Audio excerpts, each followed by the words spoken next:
여러분 안녕하십니까. 공수처가 서울구치소에 수감된 윤 대통령에 대한 세 번째 강제 구인을 시도했지만 조금 전 무산됐다는 소식이 들어왔습니다.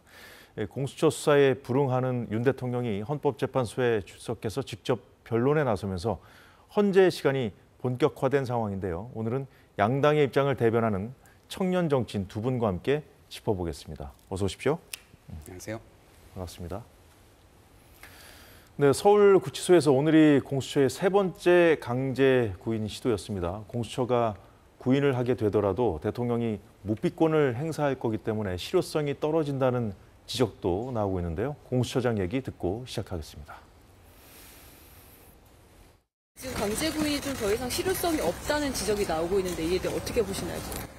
그렇지만 지금 작년 12월 달에는 소환에 불응하였고 그다음에 올 1월에는 또 체포영장에 불응하였고 지금 또 구속영장 또 소환에 불응하고 있는 상태입니다.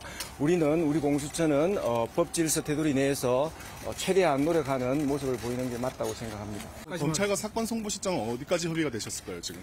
송부와 관련해서는 검찰과 최대한 지금 협조하고 있습니다. 설 연휴 기간도 있는데 28일 전에 혹시 넘기실 가능성? 네, 그러도록 노력하겠습니다. 네, 장해찬 전 최고위원. 오늘 세 번째 구인까지 이제 공수처는 이제 못한 건데 이제 강제 구인이든 구치소 방문 조사든 뭐 대면 조사든 하겠다는 거 아닙니까? 이제 가능성이 얼마나 있다고 보세요? 일단 윤석열 대통령 측에서 공수처의 수사에는 응하지 않겠다라는 입장을 분명히 하고 있어서 설령 강제 구인이나 이 구치소에서의 방문 조사가 성사되더라도 의미 있는 조사가 이루어질 가능성은 없습니다. 그러니 실질적인 효과가 있지도 않은데 공수처에서 대통령 측을 이토록 자극하는 데 과연 어떤 이익이 있는가라는 의문을 품게 되는 것이고요. 지금 얼마 전 서부지법에서도 있어서는 안 될 불미스러운 사태가 있었잖아요. 그러면 이 현직 대통령 수사라는 민감한 사안을 다루는 수사기관, 사법부, 또 이걸 이야기하는 정치권이나 이 방송에서 나오는 저희 같은 방송인들 모두가 국민들의 갈등과 감정을 자극하지 않도록 저는 차분하고 신중하게 절제할 필요가 있다는 생각이 들거든요. 공수처가 대통령에 대한 강제 이 체포영장 집행을 이뤄냈고 구속도 되어서 인신이 구금되어 있습니다. 그런데 가족 접견도 금지시키고 편지 이 수발신도 금지시킨 데 이어서 계속 무리한 강제 구인을 시도하는 건 현직 대통령에 대한 인격 모독으로 해석될 여지도 있고 무엇보다 대통령을 지지하는 국민들과 지지층의 감정을 공수처의 무리한 수사가 계속 자극하는 그런 결과를 야기할 수 있기 때문에 공수처 측에 이제 이만하면 되지 않았느냐. 여기서 얼마나 더 해야 되느냐. 자꾸 이렇게 보여주기식 정치 쇼라고 생각되는데 이런 식으로 대통령 측과 그 지지층을 자극해서 실제로 얻을 게 무엇이냐. 조사가 이루어질 것도 아닌데 이제는 공수처도 조금은 자제하고 신중하게 검찰로 사건을 이첩하는 걸 실무적으로 준비할 때가 아닌가 싶습니다. 예, 보여주기식 쇼다 이런 말씀까지 하셨는데 자, 이동학 전 최고위원. 그 공수처장도 최대한 노력하는 모습을 보이겠다고 했잖아요. 네. 그럼 되든 안 되든 그래도 하는 데까지 해보겠다. 좀 이런 뉘앙스로 좀 해석될 수도 있지 않겠습니까? 억지로 만약 잡아들인다고 해서 억지로 입을 벌리기는 또 어려울 겁니다. 그런 차원이 하나가 있고요. 저는 크게 두 가지 말씀드리고 싶은데 일단은 대통령의 기본적인 사법에 대하는 태도 자체가 이걸 계속 무시하는 태도란 말이에요. 그렇다면 이것이 계속 지금 누적되고 있어요. 조사받으러 나오라라고 얘기를 했더니 조사받으러 차일피일 미루면서 나오질 않습니다. 그리고 체포하러 들어갔더니 완전히 경호처를 동원해가지고 막아서 이 산성을 쌓아놨잖아요. 그리고 그것도 마찬가지입니다. 그리고 이번에 어쨌든 체포영장이 집행이 됐고 그리고 지금 이 기소가 된 상태인데 여기에서 구속이 된 상태인데 이 구속된 상태에서조차도 계속해서 조사를 미루는 모양새입니다. 그렇기 때문에 대통령이 지금 현재 진행되고 있는 사법 절차에 제대로 응하지 않는 모습 이 자체가 지금 누적되는 측면이 있고요. 또 반면에 공수처가 지난번 체포할 때 1차에서도 실패를 했잖아요. 근데 지금도 조사에 계속 실패하는 모습 자체를 보이면서 공수처의 어떤 무능함 이런 것들도 같이 좀 부각되지 않나 이렇게 생각합니다. 장해찬 최고위원. 근데 이제 대통령이 이제 공수처의 수사를 받아야 되는데 무시하고 있다고 지금 이제 이동학 최고위원이 지적을 하셨는데 오늘도 국회에서는 이제 여당 의원들은 공수처가 불법 수사를 계속해서 구치소에서 대통령이 있는 상황이지 않습니까? 그래서 이제 경호하기 좀 어려운 상황이기 때문에 경호를 더 해야 된다. 여당은 그런 입장이고 여전히 지금 부딪히고 있어요. 그리고 야당에서는 오늘 이동학 전 최고 얘기대로 경호처가 막고 있다는 입장이고요. 이제 관저에서부터 지금까지 구치소에 있는 상황, 대통령이 구치소에 있는 상황까지 계속 이 두 가지 지금 충돌하고 있거든요. 근데 저는 무엇이든 간에 선이라는 게 있다고 봐요. 지금 현직 대통령 신분이 유지되고 있는데 체포영장에 대해서도 논란이 상당히 많죠. 이건 단순히 여당의 주장만이 아니라 현직 판사 같은 경우나 검사 같은 경우도 내부 게시판에 공수처에 수사권 있는 거 맞냐라는 의문의 글을 남기기도 했잖아요. 법조계에서도 논란의 여지가 남아있고 해석이 분분합니다. 이런 상황에서 어찌되었건 비극적이지만 체포가 집행됐고 인신 구속까지 되었습니다. 그런데 공수처가 자꾸 선을 넘어서 대통령을 압박하는 게 단순히 윤석열 대통령 개인에 대한 자극이나 압박에서 그치는 것이 아니라 지금 국론 분열과 국민 갈등이 매우 심각한 상황인데 그 지지층을 자극함으로써 또 국가적으로 좋지 않은 일을 공수처 측에서 좀 유도하는 것 아니냐라는 책임론까지 전 나아갈 여지가 있다고 봐요. 그리고 분명한 것은 설령 강제 구인에 성공한다 하더라도 윤석열 대통령이 묵비권을 행사하지 뭔가 진술을 하거나 조사에 협조할 가능성은 없지 않습니까? 그러면 실체적 이익이라는 게 존재하지 않는데 공수처 입장에서는 자꾸 보여주기를 하는 거죠. 우리가 대통령을 이렇게 괴롭히고 있다, 이렇게 압박하고 있다. 근데 그 보여주는 대상이 결국에는 이재명 대표나 민주당, 야권이 아닌가라고 여권에서는 의혹의 눈초리를 가지고 있는 것이라서 어차피 공수처는 이제 얼마 남지 않은 기간 후에 검찰로 사건을 이첩해야 되고 기소는 검찰이 하게 됩니다. 예. 그러면 검찰에서 기소 이후에 재판이 들어가게 되면 재판 과정에서는 윤석열 대통령 측도 적극적으로 변론을 하고 이야기를 하게 되거든요. 그리고 문재인 정부 때 검경 수사권 조정을 하고 여러 가지 형사법을 개정하면서 검찰 수사 과정에서 무슨 진술을 했건 재판 과정에서 피의자가 그거 인정하지 않으면 어차피 다시 문해야 돼요. 이 형사소송법 개정을 만든 게 바로 문재인 정부입니다. 그러니 윤석열 대통령 측 입장에서는 변호 전략으로 수사기관에 응하는 것보다는 재판 과정에서 이야기하는 게 낫다라는 판단을 한 거죠. 실제로 이재명 대표나 조국 전 대표 같은 경우도 형사 조사 과정에서 진술하지 않았어요. 그 두 분 다 묵비권, 진술 거부권을 행사했고 재판 가서 이야기를 하고 변론을 했거든요. 그러면 지금 민주당의 논리대로라면 이재명 대표나 조국 전 대표도 사법부를 존중하지 않은 겁니까? 그게 아니라 형사법 내에서 재판을 받으면서 진술하는 게 방어권 보장에 더 효과적이다라는 각자의 판단이 있는 거죠. 저는 이런 부분까지는 존중해 줘야 된다. 현직 대통령을 구속까지 한 마당에 그거 강제 구인해야겠다고 매일 검사 보내서 들들볶고 괴롭히는 것이 대통령을 지지하지 않는 국민들에게도 좀 비인간적인 처사로 보일 수 있다. 그리고 그런 것들이 어떻게 보면 역풍이 되어서 작금의 이 국민의힘 지지율, 대통령 지지율 상승을 만들어낸 요인이 된 것이다라고 분석하기 때문에 공수처든 야권이든 이제 대통령이 구속됐잖아요. 여기서 뭘 더 바라느냐. 이 정도 했으면 이제 사법 절차나 재판으로 넘어가는 것을 조금 기다려줄 때도 되지 않았냐라는 말씀과 호소를 드리고 싶습니다. 네, 대통령은 공수처에 수사 권한이 없어서 불법이다. 그리고 이제 공수처는 대통령 수사를 받아야 된다. 이 두 가지 계속 충돌하면서 이런 일이 벌어지고 있는 것인데 검찰도 그 내란죄 혐의에 대해서 수사권이 없는 건 마찬가지거든요. 그런데 그 체포영장을 공수처가 한창 시도했을 때 했던 걸로 저는 기억을 하는데 차라리 기소를 하라고 그랬잖아요. 대통령 측에서. 네. 검찰 수사는 받겠다는 얘기일까요? 검찰 수사도 저는 안 받을 것 같아요. 왜냐하면 지금 그렇게 밑자락을 깔아 놓았을 뿐만 아니라 이것은 그런 충돌이 있을 때는 당연히 판사가 판단을 하는 겁니다. 근데 이건 판사의 판단이 이미 끝난 거 아닙니까? 결정을 내려줬잖아요. 수사할 수 있다. 조사할 수 있다. 그런데 그 판사의 판단조차 지금 인정하지 않는 꼴로 가고 있기 때문에 만인에게 법이 평등하다라고 하는 이 헌법 질서는 완전히 깨져 있는 상태인 거죠. 그러니까 체포영장에서도 판사가 헌법 질서를 수호할 의지가 보이지 않는다라고 하는 점입니다. 그 점이 대통령은 사실상 이 헌법기관이기도 하지만 대통령이 국민 5천만 명 중에 거의 대표자 아닙니까? 그러면 본인이 법을 제일 잘 이렇게 이행하는 모습을 보여야 5천만 명이 다 법을 지킬 거 아닙니까? 그런데 대통령이 지키지 않는다. 그럼 이 나라의 사법 질서는 완전 엉망이 되겠죠. 지금 사실 저는 그러한 과정이 좀 진행되고 있는 것으로 보이고, 그다음에 공수처가 뭔가 계속 이 윤석열 대통령을 지지하는 층을 자극하는 거 아니냐라는 말씀을 하시는데 이 거꾸로예요. 그러니까 오히려 지지층들을 어떻게 보면 제도권에 있는 정치인들이 그걸 다 활용하고 있는 겁니다. 그러다 보니까 어떻게 보면 이 정치 제도권 내부로 들어올 수 없었던 이른바 제도권 바깥에 있었던 외부자, 그런 사람들이 지금 스물스물 가운데로 오게 되면서 사실상 제도권에 안착을 하게 되는 그런 상황으로 가고 있는 겁니다. 그런 점에서 저는 국민의힘이 대단히 지금 잘못 행동하고 있다라는 생각이 들고, 이것은 사법 질서의 원리뿐만 아니라 우리 사회가 서로가 안전한 사회로 살아가기 위해서 서로 약속한 사항입니다. 그런데 이걸 지키지 않는다. 그냥 법원에 쳐들어가도 된다. 그리고 그들에게 설 선물 보내고 마치 그들을 응원하는 듯한 그런 모양새를 집권 여당의 당대표가 취하고 있단 말입니다. 이런 부분들에 있어서 총괄적으로 저는 이 모든 것들이 다 잘못됐다 이렇게 봅니다.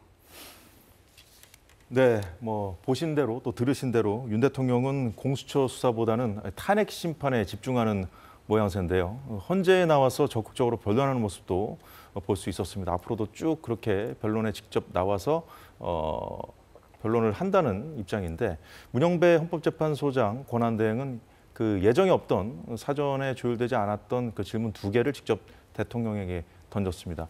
계엄 당시에 국회를 무력화할 시도가 있었는지, 그 시도를 했는지 여부를 확인하기 위한 내용들이었는데, 첫 번째 질문과 답변 들어보겠습니다. 첫 번째 질문은 국가 비상입법기구 관련 예산을 편성하라는 쪽지를 기획재정부 장관에게 준 적이 있으십니까? 저는 이걸 준 적도 없고, 그리고 나중에 이런 계엄을 해제한 후에 한참 있다가 언론에 뭐 이런 메모가 나왔다는 것을 기사에서 봤습니다. 대통령이 들어가시면서 제 이름을 저를 보시더니 저 참고 자료 이거 참고하라고 하면서 하니까 옆에 누군가가 저한테 자료를 하나 줬습니다. 그 내용은 이거는 아마 제가 기억하기로는 이 비상계엄 상황에서 재정 자금 이렇게 유동성 같은 거 확보를 잘해라 이거 고문정만 기억은 납니다. 네, 국가비상입법기구라는 그 명칭 때문에 좀 논란이 되고 있는 것 같고요. 장희찬 최고위원께 먼저 여쭤보죠. 자, 이 대통령은 준 적이 없고, 본인은 준 적이 없고, 또 언론을 보고 알았다는 거 봐서는 이제 그 존재 자체도 몰랐다는 그런 취지로 이제 답변을 했는데, 근데 최상목 권한대행 얘기를 들어보면은 뭐 대통령으로부터 받았다는 얘기는 아니에요. 누군가가 줬다고 하니까 대통령은 아닌데, 다만 대통령이 자신을 보고 그 다음에 다른 사람이 줬다는 얘기잖아요. 좀 대통령하고 좀 답변하고 조금 결이 다른 부분이 있습니다. 뭐 누군가 기억에 오류가 있을 수도 있고 지금 어쨌든 최상목 대행의 답을 들어봐도 이걸 대통령이 직접 건넨 것은 아니다. 실무진 차원에서 건네진 쪽지인 것 같다라는 것은 일치하는 부분 같아요. 그러면 정확하게 그때 대통령이 최상목 대행에게 이 쪽지나 문건을 언급을 했는지는 또 최상목 대행도 필요하다면 헌법재판소 증인신문 등을 받게 될 것 같거든요. 탄핵 심판에 있어서 거기서 다시 한번 기억을 잘 확인해서 밝혀야 될 내용인 것 같은데, 중요한 것은 지금 이 쪽지뿐만이 아니라 뭐 정치인 체포라던가 국회에서 국회의원들을 드러내라 했다던가 하는 부분에 있어서 일부 군 관계자의 진술과 대통령의 입장이 완전히 다릅니다. 그리고 이전까지는 대통령 변호인단을 통해서 그 입장이 다르다는 것을 확인했다면 이제는 우리가 영상으로도 볼 수 있듯 윤석열 대통령이 직접 육성으로 그 진술과는 사실이 다르다. 나는 그런 지시를 내리지 않았다는 등의 변론을 하고 있습니다. 그러면 이렇게 서로 다른 쌍방의 진술이 충돌할 때 명백한 물적 증거가 없으면 어느 쪽 진술이 맞는지 파악하는 데는 시간이 굉장히 많이 걸리거든요. 형사재판에 있어서도.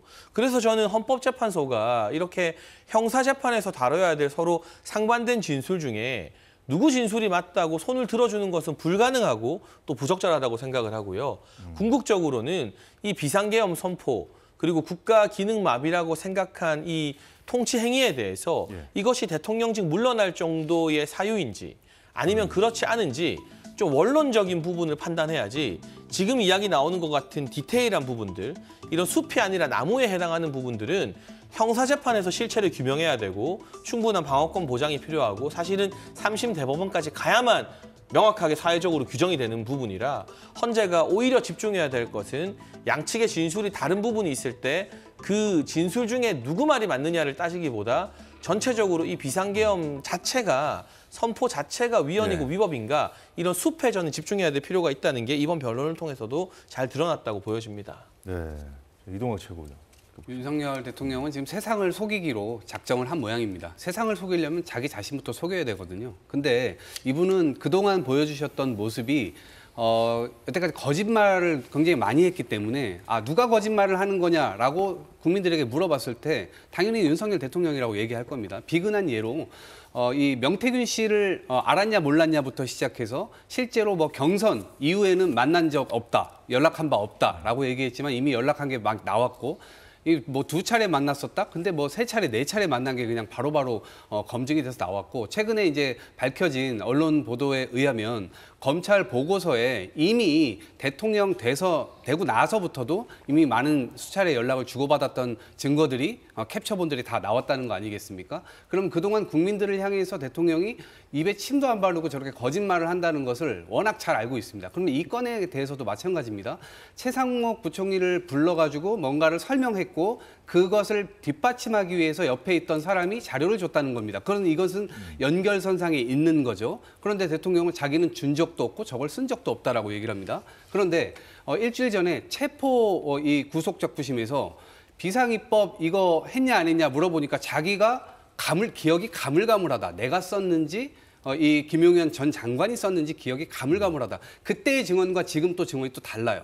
그렇기 때문에 이런 것들을 좀 종합을 해보면 누가 거짓말을 하고 있는가 이 부분에 대해서 명확하게 나올 것이고 그리고 이 자체가 사실은 저는 n분의 1이라고 보거든요. 이미 위헌적인 사항이냐 아니냐를 판단해 놓고 볼 때 이 부분은 여러 증거들 중에 n분의 1 정도의 가치가 있는 것이지 절대적인 그리고 결정적인 증거는 아니다 이렇게 생각합니다. 네, 결정적인 증거는 아니다라고 말씀을 하셨는데 민주당 최고위원 회의에서 오늘 전현희 최고위원이 비상입법기구 관련 문건이라며 공개한 것이 있습니다. 네, 쭉 내용들이 있는데 기획재정부 장관이라고 위에 써 있고요. 맨 아랫줄이 지금 그 논란이 되고 있는 부분입니다. 국가 비상입법기구 관련 예산을 편성할 것. 지금 언론에서 쪽지라고도 많이 보도를 해왔는데 저희도 이렇게 그렇게 말씀을 나눴습니다만 이렇게 유필로 작성한 것이 아니라 전현희 최고위원이 공개한 그 것에 따르면 이 화면에 보시듯이 이제 문건 형태로 돼 있거든요. 이 최상목 대행도 공범이라는 그 말을 하기 시작했어요, 민주당이. 지금 내란 특검법 통과시키라고 좀 압박하고 있는 상황에서 자, 이 문건을 보여주면서 자, 최상목 권한 대행도 이 문건을 어쨌든 받았었기 때문에 공범 아니냐? 이렇게 공세를 펴고 있어요. 그 어떤 의도라고 보십니까, 이동학 최고위원? 저것은 어쨌든 사실을 그대로 이야기하게끔 만들기 위한 어떤 수가 있는 거죠. 왜냐하면 지금 이 부분에 대해서 이 국무위원들이 그 사전에 알았냐 몰랐냐 이것은 실제 내란을 함께 획책했는지 안 했는지에 대한 중요한 증거가 될 수 있기 때문에 그런 지점에서 이야기를 하는 것이라고 보고요. 그리고 어쨌든 특검법이라고 하는 것은 결국 나중에 이 사건이 굉장히 큰 사건이지 않습니까? 그러면 공소 유지나 이런 것들도 굉장히 중요한데 지금 검찰만을 그냥 그대로 믿을 수 있겠느냐라고 하는 지점들도 있고요. 그렇기 때문에 결국 여야가 어쩌면 지금 이 야당에서도 상당히 양보해서 여권의 거의 대부분의 그 내용들을 다 수정해가지고 다 받았거든요. 그래서 그 지점에서는 아마 이제 최상목 이 권한대행도 여기에 대해서 거부권을 행사하기 굉장히 어려운 논리로 이제 이런 것들이 작용되게 되는 거죠. 그리고 본인도 어쨌든 사전에 이런 것들을 알았다라고 하는 증거가 될 수 있기 때문에 그 지점에서는 본인 스스로도 굉장히 큰 부담을 느끼리라 생각합니다. 네, 그러나 이제 그 야당이 지금 수정했다고 하잖아요, 내용을. 장해찬 최고위원. 네, 여전히 야당은 내용적인 면에서 봤을 때 이제 받아들일 수 없다는 그런 입장이지 않습니까? 근데 이제 검찰로 만약에 넘어가서 공수처에서 검찰로 넘어가서 검찰이 기소를 하면 또 특검을 또 할 수 없게 된다는 그런 얘기도 있고요. 이런 상황에서 지금 지금 문건을 공개하면서 최상목 대행에 대한 압박을 시작한 거거든요. 그런데 사실 이 문건 최상목 대행도 방금 우리가 국회에서 질의응답하는 영상 보면 아시다시피 정확하게 기억을 하지 못하고 있고 그 문건 자체가 유실된 것으로 이야기를 했는데 전현희 의원이 어디서 구해서 저걸 저렇게 공개하는지 저 문건 자체에 신빙성이 있는 것인지 국민의 다수는 100% 신뢰하기는 어렵다고 생각을 합니다. 이게 민주당의 정치공학용 주장이고 문건의 가능성도 배제할 수가 없고요. 그리고 지금 이런 식으로 최상목 대행을 압박하고 뭐 내란 공범이다라는 격한 표현을 쓰고 특검을 막 밀어붙이고 하는 것이 과연 국민적 공감대를 얻는 것이냐. 민주당의 이 같은 점령군 같은 태도가 최근 탄핵 국면에서조차 민주당 지지율을 국민의힘보다 낮게 만드는 주요한 원인이 되었는데 거기에 대한 반성과 성찰이 없는 것 같아요. 최상목 대행은 지금 여권에서도 결코 좋아하지 않습니다. 헌법재판관 임명하지 말라고 했는데 독단적으로 하는 바람에 여권과 보수층으로부터도 많은 비판을 받고 있어요. 그러니 최상목 대행이 결코 여권 친화적으로 지금 국정을 운영하고 있는 건 아니거든요.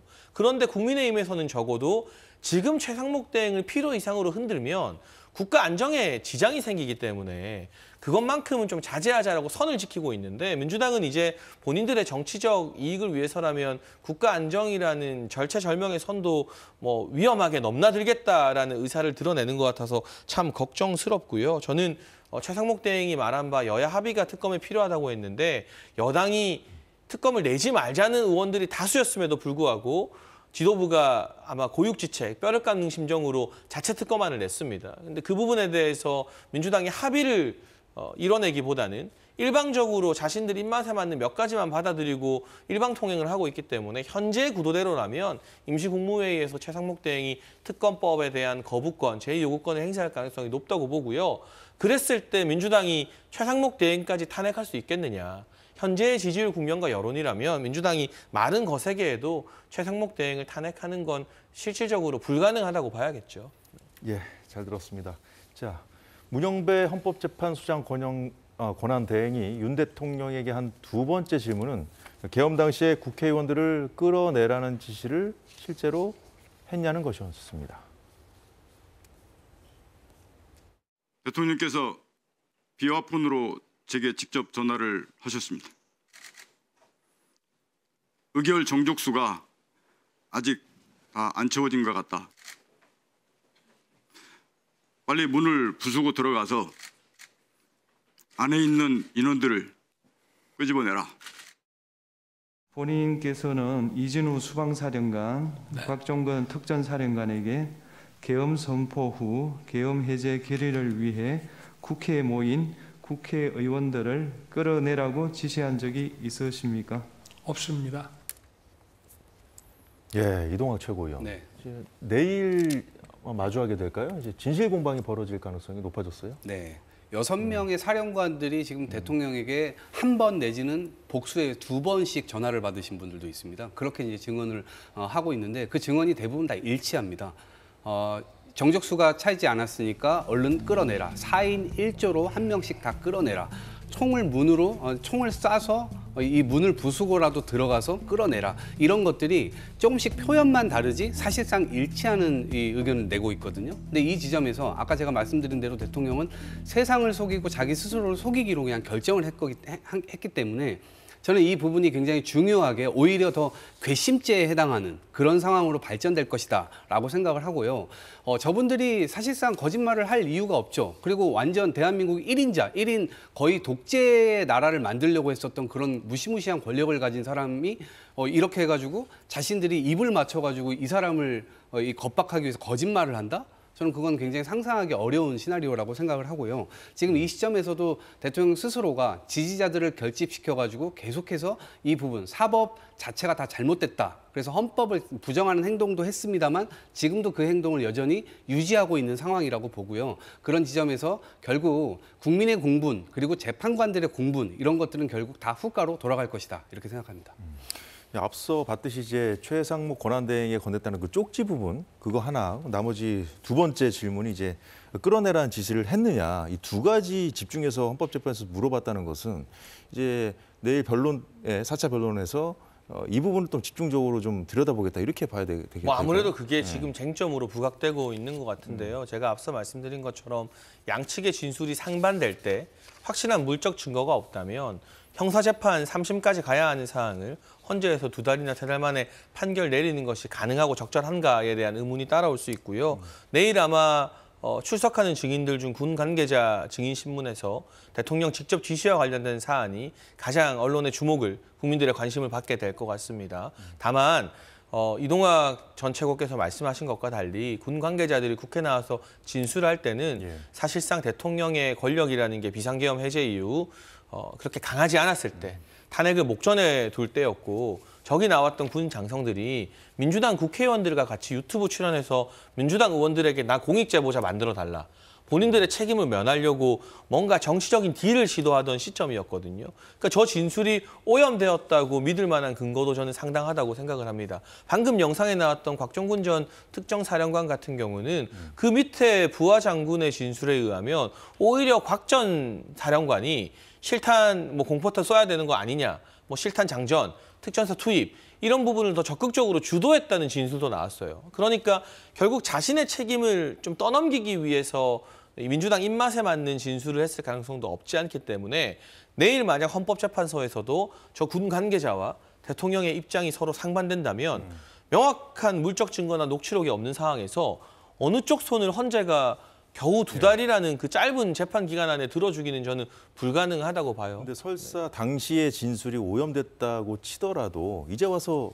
진술을 번복할 수 있을까요? 그렇죠. 이제 군 관계자들이 그 진술을 번복하기는 힘들 것이고, 결국 지난한 형사재판 과정 속에서 증거나 다른 진술이 또 변하는지 등을 보고 판단해야 될 문제라고 생각을 하는데요. 헌법재판소의 판결은 그 전에 나올 텐데요. 그래서 저는 헌법재판소가 이 진술이 엇갈리는 부분에 대해서 쟁점을 화할 것이 아니라 원론적인 부분. 그러니까 이게 나무를 따지기 시작하면 하나하나 양측 진술 엇갈리는 게 너무 많아요. 이게 2-3달 안에 판결이 나오는 게 불가능합니다. 그래서 큰 숲에 있는 부분, 헌법적으로 대통령이 비상계엄을 선포하고 국회가 해제했을 때 그걸 존중하는 것 그 자체가 탄핵 사유이냐 아니냐, 그 본질에 저는 집중해야 된다고 생각합니다. 저는 마찬가지로 지금 말씀하신 대로 헌법재판소에서는 결국 헌법에 관한 부분만 판단을 하는 것이기 때문에 이 계엄이 온당했냐, 헌법에 위배되냐 안 되냐 이 부분을 판단하는 것이고요. 그다음에 절차적으로 이것이 잘 지켜졌냐, 이걸 판단하는 겁니다. 그러니까 제가 이것은 지금 총을 쏘라고 했다, 사령관들에게 끌어내라고 했다, 이런 것들은 제가 볼 때 헌법재판소에서만큼은 약간의 격가지 사항에 불과하다. 근데 그런 것들을 명확하게 확인한 다음에 인용이든 기각이든 해야 국민들이 좀 수긍하지 않을까요? 근데 그건 지금 말씀하신 대로 시간이 오래 걸리는 일이고 그럴 수도 있어요. 그런데 헌법재판소에서는 헌법에 관한 위배사항 정확하게 그 2조항만 확인하면 됩니다. 그러니까 이 계엄이 실제 절차에 맞았는지, 그리고 그 과정에서 결정하는 과정에서 절차적 정당성이 확실한지 아닌지 이것만 따지면 되거든요. 사실은 그 2가지는 이미 나와 있다고 봅니다. 네, 윤 대통령은 부정선거 의혹을 규명하기 위해서 선관위에 국회보다 더 많은 계엄군을 국회보다 더 빨리 보냈다는 입장이죠. 때문에 헌법재판소의 광경이 선거소송 법정을 방불케 했는데요. 국회 대리인단과 대통령 간의 공방이 있었습니다. 아무런 근거가 없을 뿐만 아니라 이 사건 탄핵 심판의 쟁점이 아니라고 생각합니다. 가사 선거 부정이 있다고 해도 피청구인이 비상계엄을 선포한 것, 병력을 동원해서 국회에 침입한 것 등 이 사건 소추 사유를 전혀 정당화시킬 수 없습니다. 계엄 선포 도발에 실패한 이후에 비로소 자신의 행위를 정당화하기 위해서 그런 사유로 등장한 것입니다. 계엄을 정당화하기 위한 거라고 사후에 만든 논리라고 하셨는데, 이미 계엄을 선포하기 전에 이런 여러 가지 어떤 선거의 공정성에 대한 신뢰에 좀 의문이 드는 것들이 많이 있었고, 저희가 무슨 선거가 전부 부정이어서 믿을 수 없다 하는 그런 음모론을 제기하는 것이 아니라 팩트를 확인하자는 그런 차원이었다는 점을 이해해 주시기 바랍니다. 네, 이동학 전 최고위원께 먼저 여쭤볼게요. 일단 그 국회 측 대리인은 탄핵 심판의 쟁점도 될 수 없다고 그랬는데 일단 그렇다면은 그 선관위의 계엄군을 보낸 건 어떻게 설명할 수 있을까요? 이것도요, 헌법 기관을 지금 침탈한 거 아닙니까? 이거는 당연히 룰 위반입니다. 당연히 헌법 위반이라고 볼 수가 있고요. 이거는 당연히 저는 헌재 재판소에서 아주 중요하게 논의되어야 될 것이라고 보고요. 다만 어제 대통령이 팩트 확인을 위해서 이 계엄군이 이 선관위에 간 거다 이렇게 얘기를 했잖아요. 근데 팩트 확인 정도가 아니에요. 우리가 여러 이 장군들, 그다음에 전 국방부 장관의 어떤 기소 공소 요지를 보게 되면 그 요지에 굉장히 많은 이 무시무시한 일들이 많이 있습니다. 이를테면 예를 들면 야구 방망이 이런 게 왜 필요하죠? 망치, 그다음에 뭐 케이블 타이. 선관위 직원 30명을 다 붙잡아다가 고문하려고 했었던 그런 정황들이 다 나오지 않았습니까? 당연히 헌법 기관을 탈취하려고 했었던 것이고 아주 불법적이게도 그 사람들을 감금해가지고 완전히 고문하려고 했었던 거예요. 특히나 노상원 전 정보사령관 뭐라고 얘기했습니까? 지금 노태학 이 선거관리위원장은 현직 대법관입니다. 근데 그런 분을 잡아다가 자기가 직접 고문하려고 했었던 그런 정황과 증언까지 나왔습니다. 그렇기 때문에 이 지점에서는 굉장히 국회를 침탈한 것도 문제지만 당연히 이 헌법에 위배되는 선관위도 여기에 들어갔다는 점에서 굉장히 큰 잘못을 저질렀다 이렇게 봅니다. 네, 팩트 체크 차원을 넘어서서 선관위 또한 또 침탈하려는 목적도 좀 의심된다 이런 말씀하셨는데요. 그런데 저는 이 부분을 왜 헌재에서 다뤄야 하느냐, 그러니까 부정선거가 있었다 없었다를 헌재에서 다루고 판단하라는 것이 아니라 선관위의 계엄군이 출동한 것은 우리가 확인한 사실이잖아요. 그러면 계엄군을 선관위로 출동시킬 만한 합리적 근거나 객관적 의혹이 충분했는지를 소명을 해야 그 행위에 대해서 대통령의 책임을 어느 정도로 물을 것인가, 아니면 그걸 정상 참작을 해줄 것인가를 판단할 수 있습니다. 그리고 윤석열 대통령도 지금 뭐 부정선거 음모론이 있다 이런 이야기를 하는 게 아니라 여러 의혹들이 제기됐는데 그걸 강제적인 방법 아니고서는 선관위에서 소명을 하거나 조사를 하는 게 불가능했다라는 주장을 하고 있잖아요. 그러니 다시 말씀드리지만 이 헌법재판소 탄핵 심판에 부정선거 있었느냐 없었느냐가 메인이 되는 것이 아니다. 그게 주된 것이 아니다. 다만 계엄군 선관위 출동을 국회에서도 문제로 지적하고 있는데 적어도 그럴 만한 의혹의 정황들은 있었는지, 아니면 어떠한 의혹이나 근거도 없이 그냥 대통령이 완전한 오판으로 계엄군을 출동시킨 것인지, 그걸 가리기 위해서는 일정 부분 근거나 증인신문 등은 필요한 것 아니냐라는 것이고, 자꾸 빨리 가려고 이것도 빼고 저것도 빼고 그냥 결과를 정해놓고 탄핵을 해달라라고 말하는 듯한 국회의 태도는 이 탄핵 심판 결과가 어찌 되었건 간에 이 절차적 정당성이나 방어권이 충분히 보장이 되어야만 국민들이 수용을 하고 받아들이고 미래로 나아갈 수가 있거든요. 그러기 위해서 저는 이 탄핵 심판의 결과만큼이나 과정에 있어서 충실한 것도 굉장히 중요하다. 그런 차원에서 이 문제를 다루는 게 누구한테 유리할지 불리할지 저는 전혀 모르겠습니다. 다만 아예 다루지 않고 그냥 덮고 넘어가자라고 하는 것은 적절하지 않은 태도라고 생각합니다. 네. 대통령이 조사할 수 없었기 때문에 계엄을 통해서 이거를 선관위를 강압적 방식으로 조사해야 된다. 그런 말과는 다르게요. 지난 5년 동안 181건이나 압수수색이 이루어졌어요. 검찰, 경찰에 의해서. 그런데 무려 91%, 165건이나 윤석열 임기 때 이루어졌습니다. 그러니까 대통령이 혹여나 뭔가 문제가 있었다라고 한다면 지금 사무총장도 대통령 7구학번 동기입니다. 대학교 동기, 아주 친한 친구입니다.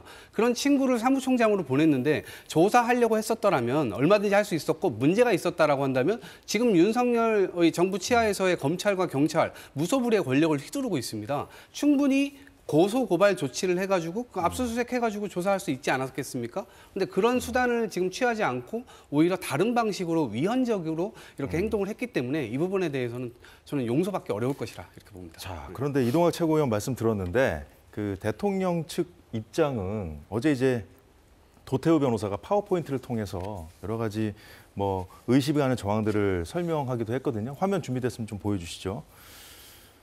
뭐 신권 다발로처럼 보이는 그런 투표지 뭐 영상이라든가 이런 것들, 뭐 접어도 원형이 보존되는 투표지, 그리고 뭐 투표관리관 날인이 뭐 뭉그러진 경우들 뭐 이런 거 쭉 보여주면서 이런 얘기를 해요. 지금 뭐 고소고발 이런 얘기 하셨지만 사법부, 그러니까 법원에서 가서 번번이 맡았다. 예를 들자면 뭐 증인 신청을 했는데 뭐 받아주지 않았다든가, 뭐 재검표를 신청했는데 받아주지 않은 경우가 많았다거나, 뭐 이런 한계를 얘기를 하면서 그렇기 때문에 뭔가 좀 그 제3의 기관의 어떤 검증, 그러니까 감사원 감사라든가 국정원 조사라든가 뭐 이런 것들이 좀 필요한 상황이었다 이렇게 좀 항변을 하더라고요. 그건 전 사후적으로 지금 주장하는 것이라고 생각을 하고요. 아주 일방적 주장입니다. 이미 지난 제가 압수수색 여러 번 했다고 말씀드리지 않았습니까? 건건이 이게 총괄적으로 다 그런 것들을 조사할 수 없었을 뿐이지 사실은 건건이 조사가 다 됐던 부분이에요. 근데 저도 철두철미하게 완벽하지 못하다. 왜냐하면 인간이 하는 것이니까요. 그런데 그런 소송이 있을 때마다 사실은 다 법원 앞에 가서 법원의 판단 그 자체를 존중했던 겁니다. 그걸 존중하지 않을 어떻게 도리가 있나요? 우리가 사법 체계를 운영하고 있는 나라에서 그렇기 때문에 대통령이 이런 것들을 그럼에도 불구하고 자기가 그리고 그것이 제대로 받아들여지지 않기 때문에 계엄을 했고 선관위를 탈취하는 것이 그리고 선관위 직원들 30명을 다 붙잡아다가 고문해서 부를 때까지 그거를 하려고 했었다는 그 시도 자체가 옳았다? 이렇게 판단하기는 어렵죠. 장희찬 최고위원.